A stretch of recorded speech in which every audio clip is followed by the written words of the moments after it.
حضرت مولانا احمد علی لاہوری رحمۃ اللہ علیہ، آپ ان سے کچھ واقف ہیں یا نہیں؟ آج آپ کو تھوڑا واقف بنا دیں۔ سکھ گھرانے سے تھے، اسلام قبول کیا، اسلام قبول کر کے سارے رشتہ داروں نے ان کو دھکا دے دیا، جاؤ کوئی رابطہ واسطہ نہیں، اللہ کے لیے سب کو چھوڑ دیا، دارالعلوم دیوبند میں آ گئے۔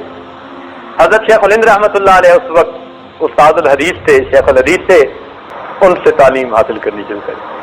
اب پیچھے کوئی سپورٹ کرنے والا ہے ہی نہیں، بس مدرسے میں رہتے ہیں، جو مدرسے میں کھانا ملتا ہے بس اسی پہ گزارا ہے۔ یہ واقعہ حضرت مولانا احمد علی لاہوری رحمۃ اللہ علیہ نے میرے شیخ کو سنایا، اور میرے شیخ نے یہ واقعہ اس عاجز کو سنایا۔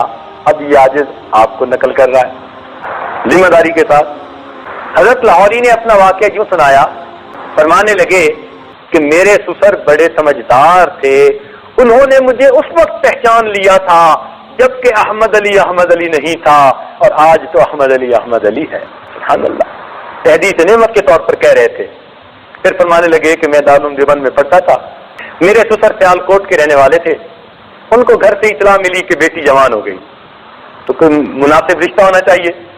تو میرے سسر ایسے تھے کہ بچی کے رشتے کے لیے انہوں نے مدارس کا دورہ کیا، لوگ تاجروں کی طرف جاتے اور وہ کدھر جا رہے ہیں؟ مدارس کا دورہ کر رہے ہیں اپنی بیٹی کے لیے کوئی مناسب رشتہ ڈھونڈنے کے لیے۔ کہنے لگے مختلف مدارس سے ہوتے ہوتے بالآخر وہ دارالعلوم دیوبند پہنچے۔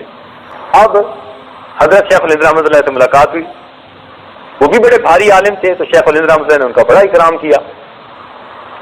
فرماتے انہوں نے ہماری ساری کلاس کو دیکھا اور مجھ پر آ کر ان کی نظر ٹک گئی۔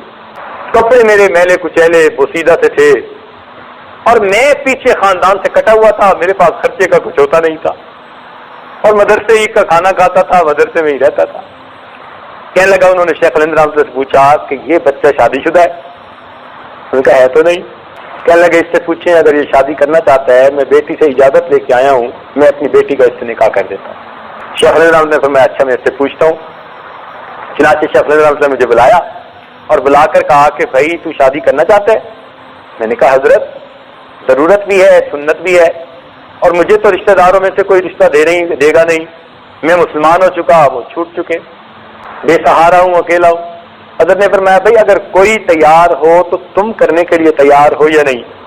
میں نے کہا حضرت میں بالکل تیار ہوں۔ فرمان لگے اچھا۔ چنانچہ میرے سسر نے کہا کہ کل عصر کی نماز کے بعد اس بچے کا میں اپنی بیٹی سے نکاح کر دوں گا۔ کہنے لگے جب مجھے خبر ملی تو میں تو پھر دلیہ اچھلنے لگا۔ میں نے آ کر اپنے دوستوں کو بتایا کہ بھائی میرا تو کل عصر کے بعد نکاح ہے۔ اب طلباء جناب رات کو تکرار کے بعد کمرے میں اکٹھے ہو گئے، اور ماشاء اللہ کہ ایک طالب علم نے کہا کہ دیکھو کل عصر کے بعد تمہارا نکاح ہے، اور کپڑے تمہارے سارے جو ہے نا بوسیدہ میلے سے ہیں، تو یہ نہ کپڑے پہننا، اچھے نئے والے پہن کے آنا۔ میں نے کہا بھی میرے پاس تو ہے یہ جوڑا۔ اس نے کہا یار تم کسی سے مستعار لے لو، ادھار مانگ لو، کسی سے دھلا ہوا کوئی نیا جوڑا پہن کے بیٹھو۔ میں نے کہا یار میری طبیعت نہیں چاہتی، تم عزت نفس گوارا نہیں نہ کرتی کہ بھئی میں مانگ کے پہنوں۔ میں نے کہا بھئی میں نے نہیں مانگنا کسی سے۔ اس نے آگے سے کہا کہ اچھا اگر آپ ادھار نہیں لے کے پہننا چاہتے تو میاں انہی کپڑوں کو دھو کے تو کم کل پہن سکتے ہو نا۔ میں نے کہا میں دھو کے تو پہن سکتا ہوں۔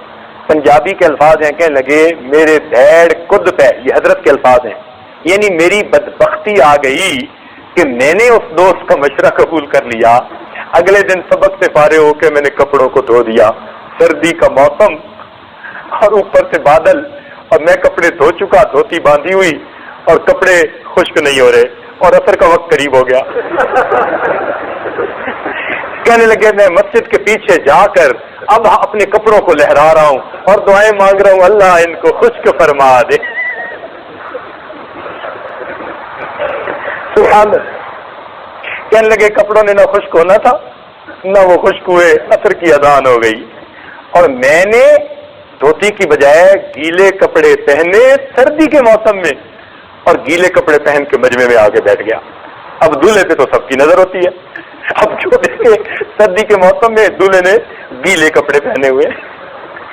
فرمانے لگے کہ میرے سسر کو اللہ نے سونے کا دل دیا تھا کہ انہوں نے بھی میری طرف دیکھا کہ کل یہی کپڑے میلے تھے، آج یہی کپڑے گیلے ہیں، معلوم ہوا بچے کے پاس کوئی دوسرا جوڑا بھی پہننے کے لیے نہیں ہے، اس کے باوجود انہوں نے بیٹی کا نکاح میرے ساتھ کر دیا۔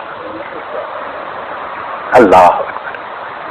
کہنے لگے جب نکاح ہو گیا کہ دور حدیث سے فراغت ہو گئی تو میں اپنی بیوی کو لے کے گیا، وہیں دارالعلوم دیوبند میں ہی رہا کچھ عرصہ استادوں کے پاس۔ فرمانے لگے ابتدائی دنوں میں کبھی کھانا ملتا اور کبھی کھانا نہ ملتا، ایسا ہی صاحب ہوتا ہے۔ تو جب کھانا نہ ملتا تو بیوی مجھے سے کتنا کہتی کہ جی آپ کسی درخت سے پتے ہی لے کے آ جائیں، تو میں درخت کے پتے لاتا، میں بھی کھاتا، میری بیوی بھی کھاتی اور پانی پی کر اللہ کا شکر ادا کر دیتی۔ ابتدائی دنوں میں شادی کے، یعنی ابھی بیوی دلہن تھی، 1 مہینے کے اندر اندر کی باتیں۔ کہنے لگے میری بیوی نے میرے ساتھ اتنا تکلیف کا وقت گزارا، لیکن اس نے میری زندگی کو دیکھا، اس نے نیکی تقوی کو دیکھا تو اس کا دل مطمئن تھا کہ میرا خاوند نیک متقی پرہیزگار انسان ہے، میری زندگی اچھی گزرے گی۔ چنانچہ 1 مہینہ اس طرح کھانے کو روٹی بھی نہیں ملتی۔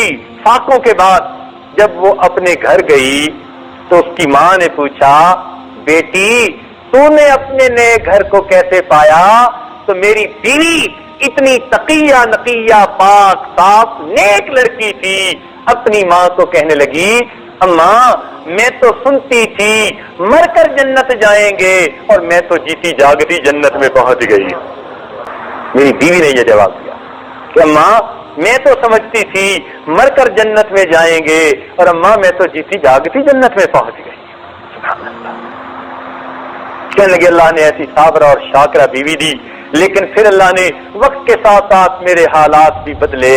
فرمانے لگے آج اللہ نے وہ مقام دیا کہ سرگودا کا علاقہ جس میں بڑے بڑے زمیندار 200 مربع 300 مربع سینکڑوں ہزاروں ایکڑ زمینوں والے بڑے بڑے، کہنے لگے آج اللہ نے وہ اس فقیر کو مقام دیا کہ ان زمینداروں کی بیویاں میرے گھر میں آ کے برکت کے لیے جھاڑو دیتی ہیں، ان زمینداروں کی بیویاں میرے گھر میں آ کر برکت کے لیے جھاڑو دیتی ہیں اور میرے کھانے کے لیے طائف سے پھل آیا کرتے ہیں۔ سبحان اللہ۔ دیکھا یہ اللہ تعالیٰ عزتیں دیتے ہیں کہ جس کا دنیا میں کوئی نہیں تھا، سارے خاندان نے اسے چھوڑ دیا تھا، پھر اللہ تو اس کا اپنا تھا نا، پھر اللہ نے دیکھو کیسے عزتیں دی۔ چنانچہ ان کی درس تفسیر بڑا مشہور تھا، بڑا معروف تھا۔ سبحان اللہ۔ بہت کثیر البکا تھے، روتے تھے۔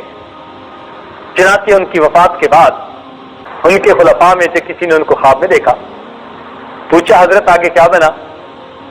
فرمانے لگے کہ اللہ رب العزت کے حضور پیشی ہوئی، اللہ تعالیٰ نے فرمایا احمد علی تو مجھ سے اتنا کیوں ڈرتا تھا؟ تو کہنے لگے یہ سن کے میں تو کانپ اٹھا، میں تو ڈر گیا کہ مجھ سے تو پوچھا جا رہا ہے۔ جب میں کانپ اٹھا اور ڈر گیا تو مجھے اللہ تعالیٰ نے فرمایا احمد علی تو آج بھی مجھ سے ڈر رہا ہے، آج تو تیرے اکرام کا دن ہے، تو نے اتنی اچھی زندگی گزاری کہ ہم نے تجھے بھی معاف کر دیا اور جس قبرستان میں تجھے دفن کیا تمام موتا کی ہم نے مغفرت فرما دی۔ اس لیے جب ان کو دفن کیا گیا تو 40 دن تک ان کی قبر سے خوشبو آتی تھی، لوگ مٹی اٹھا کے لے جاتے تھے، بالآخر وہاں پہرا لگانا پڑا کہ کوئی بندہ مٹی اٹھا کے نہ لے جائے۔ لوگ حیران ہوتے ہیں، کہتے ہیں جی قبر سے مٹی سے خوشبو کیسے؟ بھئی آپ حیران ہوتے پھریں، ہمیں کوئی حیرانی نہیں ہے، اس لیے کہ وہ تو پھول کی مانند تھے، وہ تو پھول کی مانند تھے، جمال ہم نشیں در من اثر کرد وگرنہ من ہما خاکم کے ہستم۔ ارے وہ تو مٹی تھی، اس پھول کو دفن کر دیا گیا تھا، پھول کی خوشبو نے مٹی کو بھی خوشبودار بنا دیا۔ السلام علیکم جی دوستو، آپ نے دیکھا اور سنا شیخ پیر ذوالفقار نقشبندی رحمۃ اللہ علیہ کو کہ شیخ پیر ذوالفقار نقشبندی رحمۃ اللہ علیہ کیا بیان فرما رہے تھے۔